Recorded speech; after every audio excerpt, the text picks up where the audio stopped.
The silence was the first thing that struck me.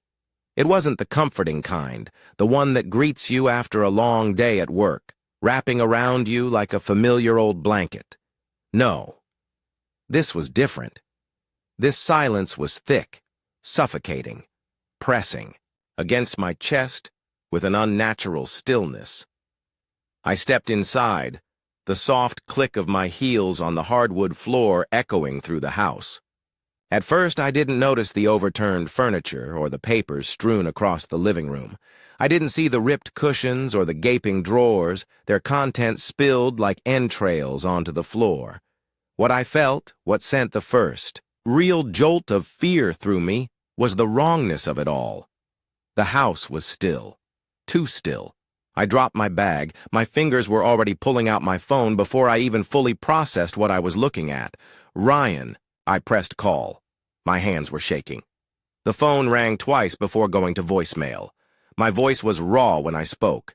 "Ryan, someone broke into the house. The safe is open. Call me back immediately." I swallowed hard and forced myself to move. My mind cataloged the damage as I walked through the wreckage of my own home. Drawers emptied. Pictures placed face down as if someone wanted to erase the memories. The couch cushions cut open with brutal precision. And then I saw it. My grandmother's letters, or what was left of them. The carefully folded pages. The delicate script that had once carried her love, her thoughts, her memories, ripped, shredded, violated. A strangled sound escaped me. They hadn't been looking for money. They hadn't been looking for valuables. This was personal. My phone buzzed in my hand. I exhaled sharply, expecting Ryan. It wasn't. Evan. I answered immediately. "How's the drive back?" he asked. I closed my eyes. "Someone broke into my house." There was a beat of silence. Then his voice sharpened. "Jesus. Are you okay? Do you need me to come over?" My fingers clenched around the torn paper in my hand. "No," I whispered. "I know exactly who did this. Helen." My mother-in-law had been trying to get these letters for months. Ever since she found out about them. She had demanded to see them, spun some story about an old family property dispute, claimed my grandmother had stolen from her family, decades ago. She had played the victim so well, delicate, fragile, wronged, and now she had finally taken what she wanted. I turned toward the kitchen, feeling sick. The cabinets had been emptied, their contents dumped onto the floor in a careless heap. Evan's voice came through the line, steady and grounding. "Call the police." "And tell them what?" I let out a humorless laugh. "That my mother-in-law used a key my husband probably gave her? That she and my sister-in-law broke into my house to steal family documents?" I shook my head, even though he couldn't see me. "They'll just say Ryan gave them permission. It'll be my word against the entire Miller family." The basement door was ajar. A cold knot tightened in my stomach. I had yet to check down there. "I have to go," I said quickly. "I need to see what else they took." "Audrey, wait." I hung up. The stairs creaked under my weight as I made my way down, my breath coming too fast, too shallow. The basement was darker than usual, the light flickering weakly when I flipped the switch. More damage, more destruction. And then I saw it. A small slip of paper stuck behind a toppled box. I pulled it free with numb fingers. A receipt. A 3-day-old receipt. From the hardware store. For a duplicate key. I stared at it, my heart pounding so loudly it roared in my ears. Once more my phone buzzed. "Ryan." I picked up, my voice like ice. "Did you give her a key?" There was a beat of silence. Then, "She just wanted to look for some old family photos while you were away," Ryan said weakly. "I didn't think—" "You never think when it comes to her, do you?" My grip tightened around the receipt until the paper crumpled. Those letters were all I had left of my grandmother, Ryan. The only things that were truly mine. "We can talk about this when I get home." "No." The single word cut through the space between us like a blade. "We talk about this in front of everyone." My voice was steady now, unyielding. I'm coming over there right now. I took a breath, staring at the ruins of my home. And Ryan? He hesitated. Yeah? Tell your mother to prepare for war. I hung up. And I walked upstairs, stepping over the broken pieces of my life, feeling something new take shape in the hollow ache inside me. Something sharp. Something unbreakable. They thought they could destroy me, that they could break me and make me submit. They had no idea what they had just begun. Helen's house was immaculate. Not a single cushion out of place, not a speck of dust on the pristine marble floors. The air smelled of lavender and warm vanilla, the kind of carefully curated scent meant to lull you into a false sense of comfort. It made me sick. Across town, my home was in ruins. My furniture slashed open, my memories scattered like garbage. My grandmother's words, once preserved so carefully, now shredded at the hands of this woman. And yet, here she sat, composed, serene, pouring tea into delicate china cups as if she hadn't just torn my world apart. I didn't wait for an invitation to sit. I threw the receipt from the hardware store onto the coffee table. It landed with a crisp flutter, the only sound in the suffocating silence. Helen barely glanced at it. I have no idea what you're talking about, she said smoothly, lifting, her teacup with an air of practiced elegance. Ryan gave me permission to look for old family albums while you were away. Nothing more. I let out a slow, measured breath, fighting the urge to shatter her porcelain facade. Beside her, Chloe, my sister-in-law, crossed her arms. Her wedding ring, conspicuously absent, only fueled my suspicions. You're being hysterical, Audrey, she said with a smirk. As usual. Hysterical. That was always the word, wasn't it? The word people like Helen used when women refused. To bow to them. Funny, I had never been calmer in my life. I leaned forward, my voice deadly quiet. It's funny how you needed a new key made 3 days ago. Ryan shifted in his seat. His eyes darted between his mother and me, conflict written all over his face. Maybe we should all just calm down, he said weakly. I smiled. But there was no warmth in it.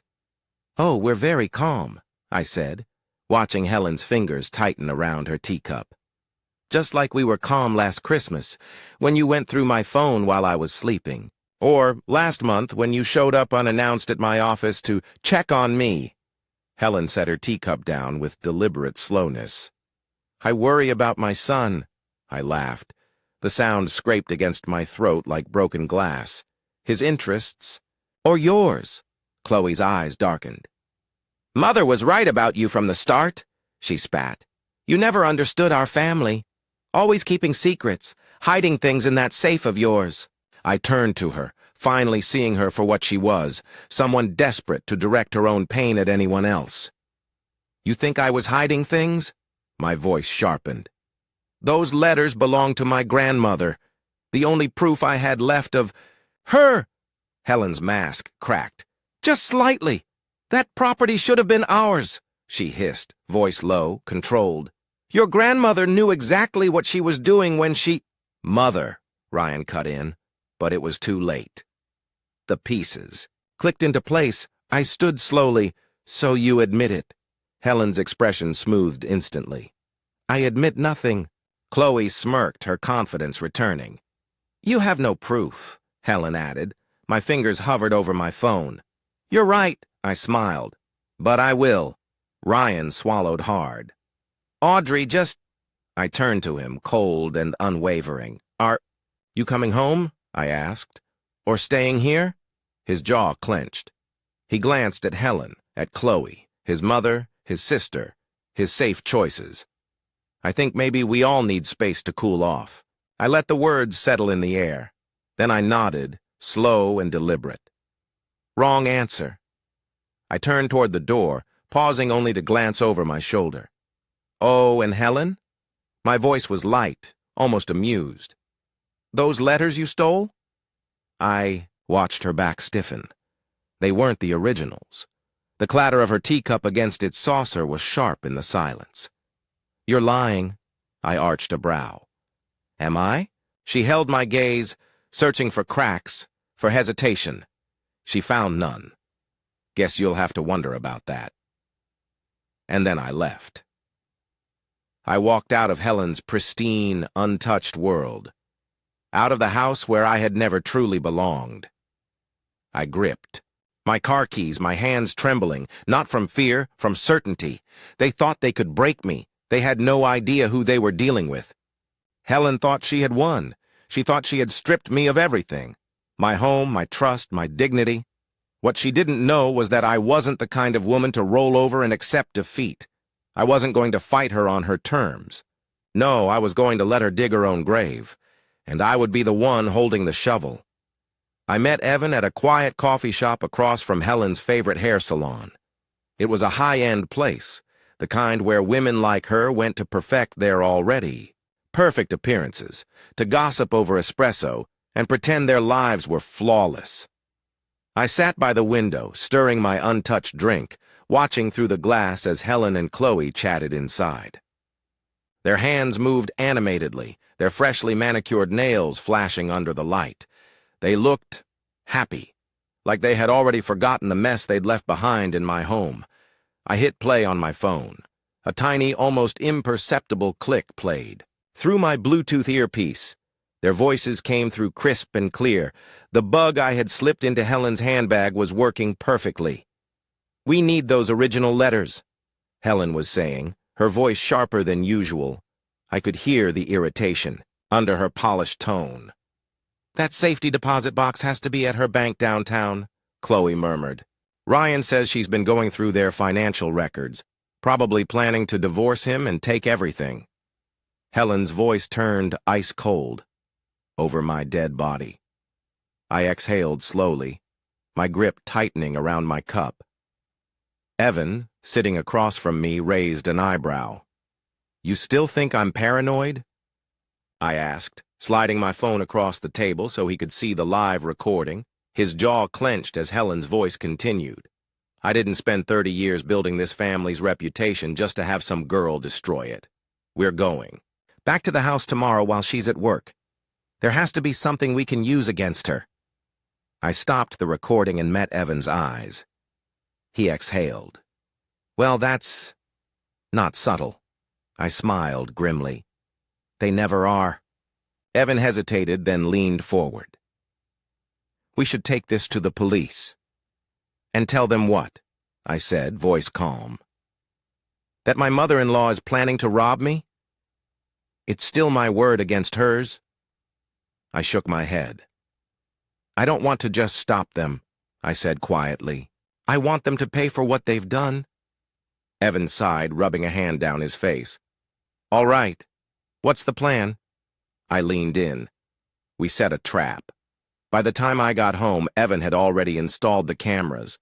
They were small, discreet, hidden in places Helen would never think to check. One by the front door, another in the study, a third facing the safe. And my personal favorite, a motion-activated camera in the kitchen, where Helen liked to snoop through my things. The feed went directly to my phone. Every movement, every sound. I would see everything. Evan adjusted the last camera, then turned to me. "You sure about this?" I didn't hesitate. "I'm sure." He studied me, his blue eyes sharp. "Just promise me one thing," he said finally. "Don't let revenge consume you." I let out a quiet laugh.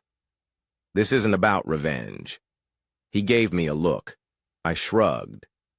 "Fine. It's mostly not about revenge." Evan didn't look convinced, but he didn't argue either. He just sighed and muttered, "I hope you know what you're doing." I did. For the first time in a long time, I really, truly did. The next morning, I watched from my car as Helen's sleek black Mercedes pulled up in front of my house. Right on schedule. Chloe stepped out first, looking around before signaling to someone in the car. Ryan followed, and my stomach twisted. I had hoped, some tiny, foolish part of me had hoped, he wouldn't go through with it. that he would wake up and see what his mother was doing, but there he was, following her lead. Again. My fingers curled into fists. Then the last door opened. A man in a tailored suit stepped out. I frowned. "Who the hell is that?" Evan, watching the live feed from my laptop, stiffened. "That's James Morton," he said. I turned to him sharply. "Who?" "Helen's lawyer." Evan exhaled. "If he's here, this isn't just about your letters." Stomach turned. Inside my house, Helen marched straight to the study. "The safe," she ordered. "We start there." Ryan hesitated. But then he reached out and entered the code. A bitter laugh escaped me. "Jesus," Evan muttered. "He really is helping them." I didn't say anything. I just watched as they pulled open the safe and found exactly what I wanted them to find. Fake documents, copies of legal papers, a decoy, and Helen fell for it. "Got you," I whispered. My phone buzzed. "Ryan, come home, we need to talk." I stared at the message, then typed back, "Home? Like that means anything anymore." Turned off my phone and waited for the trap to snap shut. Helen thought she was winning. She thought she had me cornered, thought she was the one pulling the strings. What she didn't realize was that she had already lost, and I was about to prove it. At exactly 12 p.m., I walked into Riverside Park. The air was crisp, the sky clear, but there was a strange weight in my chest. Not fear, no, that had burned out long ago. This was something colder, sharper, a reckoning. I spotted him before he saw me. Ryan. He sat on a bench near the river, his hands resting on a thick envelope. He looked exhausted, unshaven, like he hadn't slept since the night at his mother's house. Good. I approached slowly, keeping my face unreadable. He looked up, startled. "Audrey." I didn't sit. "I'm only here because you said it was important," I said coolly. Ryan swallowed, glancing down at the envelope. "My mother told me everything." I exhaled sharply through my nose. "Did she now?" "She told me about the Anderson case," he continued. "About what your grandmother did to our family." There it was. I tilted my head. "And what exactly did she say?" Ryan's grip on the envelope tightened. "That your grandmother stole from us. That she used legal loopholes to cheat my grandfather out of property that should have been ours." His jaw tensed. "That she ruined my family." I studied him for a moment. Then, slowly, I reached into my bag and pulled out a different envelope, one I had retrieved that morning. Ryan watched warily as I dropped it onto the bench beside him. "That's the real Anderson case file," I said. My voice eerily calm. He hesitated, then opened it. His eyes scanned the pages, his fingers clenched. "This," his voice faltered. "This says that your grandfather was the one who committed fraud?" I finished for him. Ryan's breath caught. I sat down beside him, staring out at the water. "Your grandfather blackmailed mine, Ryan. He threatened to destroy their law firm unless they handed over that property. But my grandmother—" I let out a soft, bitter laugh. "She fought back, and she won." Ryan's face was pale. That's not what my mother said." Of course it's not." I turned to him. "Because if you knew the truth, she wouldn't be able to use it to control you." Ryan shook his head as if trying to shake off the weight of reality. "She wouldn't." He stopped, because even he didn't believe that anymore. I watched the war play out in his eyes. Then I asked the question I had been dreading. "Did you give her the safe combination?" Ryan flinched. That was all the answer I needed. I stood. "The day after our wedding," I said quietly. "She convinced you." "I was hiding something, didn't she?" Ryan stayed silent. "That's why you've been checking our bank statements," I continued. "Looking for proof that I was stealing from you, that I was the enemy." "Audrey," I exhaled, my voice steady. "I filed for divorce yesterday." Ryan's head snapped up. What? I reached into my coat pocket. Check your email. The papers should be there by now. He looked at me like I had just driven a knife through his chest. Wait! He stood up, reaching for my arm. We can fix this. I stepped back. No, Ryan. My voice was quiet, final. We can't. His eyes searched mine, desperate. And then, buzz. I pulled out my phone. Helen, where are you? We had a deal, I typed back. The deal has changed. Ask Ryan about the Anderson case. Ryan's phone buzzed in his pocket. I turned away. You can throw those files in the fire if you want, I said, nodding at the envelope. Or you can finally start seeing the truth. I took a step forward, then paused. You know what the saddest part is? I asked softly. Ryan swallowed. What? I actually thought I could save you. Then I walked away. And this time, I didn't look back. Helen always prided herself on being 2 steps ahead. She moved through life like a chess master, anticipating every move, every possible threat. But this time, she had walked straight into a trap. I sat in my car across the street, watching the live feed from my phone. The cameras Evan had installed captured everything. The front door, the study, the safe. Every inch of my home was under surveillance. Helen's Mercedes rolled up to the driveway, smooth and effortless, like she owned the place. She didn't even hesitate. She stepped out, dressed immaculately as always, followed by Chloe. Then, Ryan, my stomach twisted. He was still with them. The betrayal settled like lead in my chest, but I forced myself to focus. The final door opened, and James Morton stepped out. Helen's lawyer, Evan, watching from the passenger seat, stiffened. She brought a lawyer to a break-in? She thinks she's untouchable, I murmured. That's her greatest weakness. Helen strode up to the house and turned to Ryan. The key.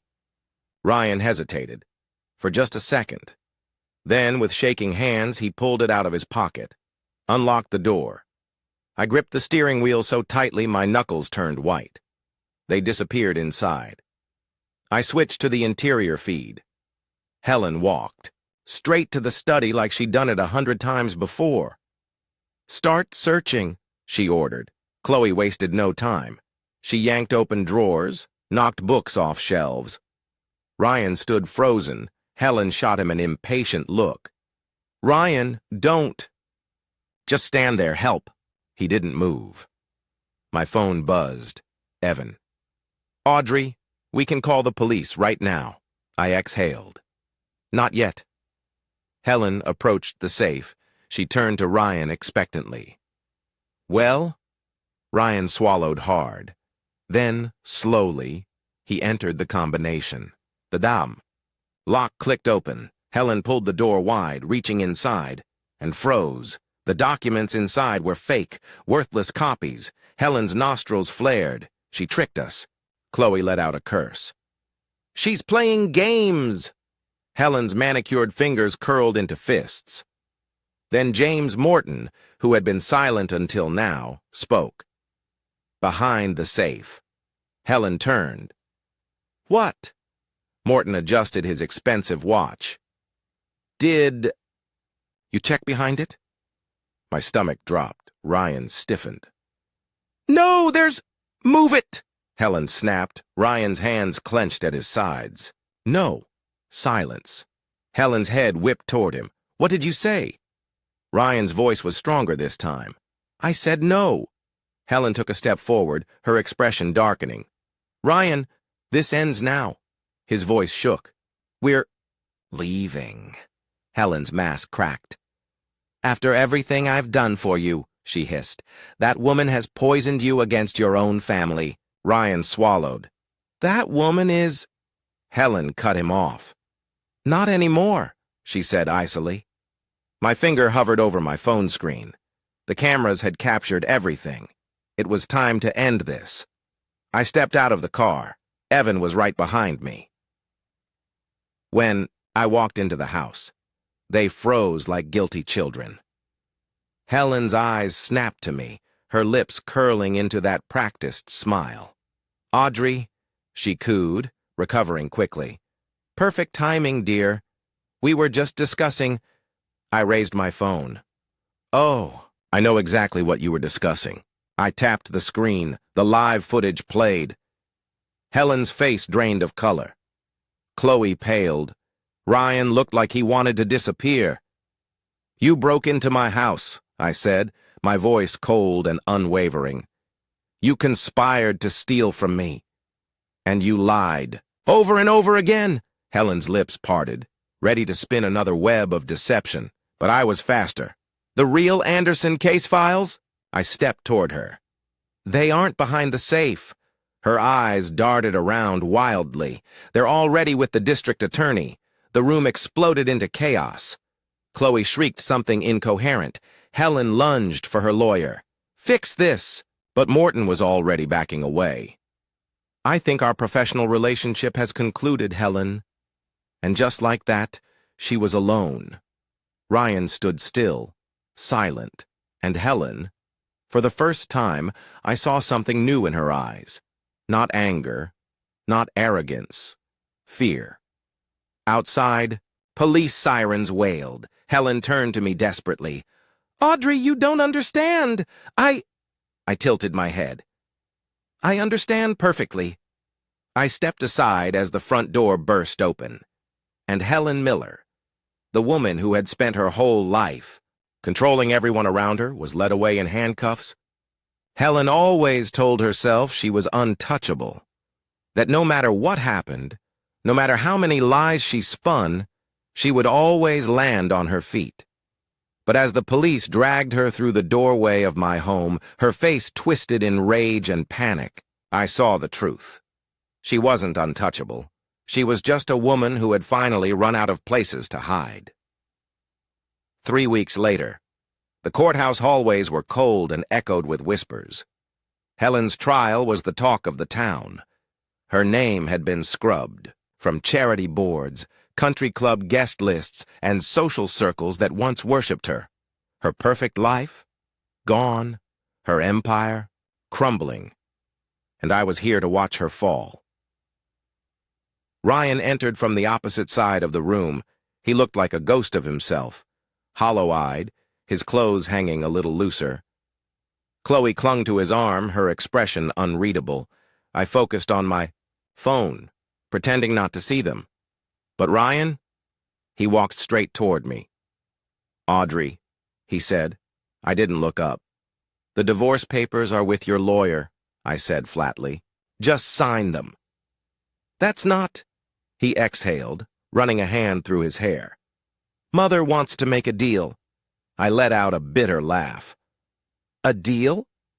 If you drop the charges," Ryan continued carefully, "she'll return your grandmother's letters." I stared at him. A small, amused smile curved my lips. "She's still playing the same game." Ryan swallowed.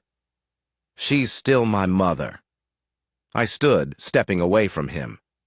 "That's the problem." Ryan flinched. "You still think this is about family?" I said. "About loyalty." My voice turned razor sharp. "But it's not, Ryan. It's about choices. And your mother?" I gestured toward the courtroom doors.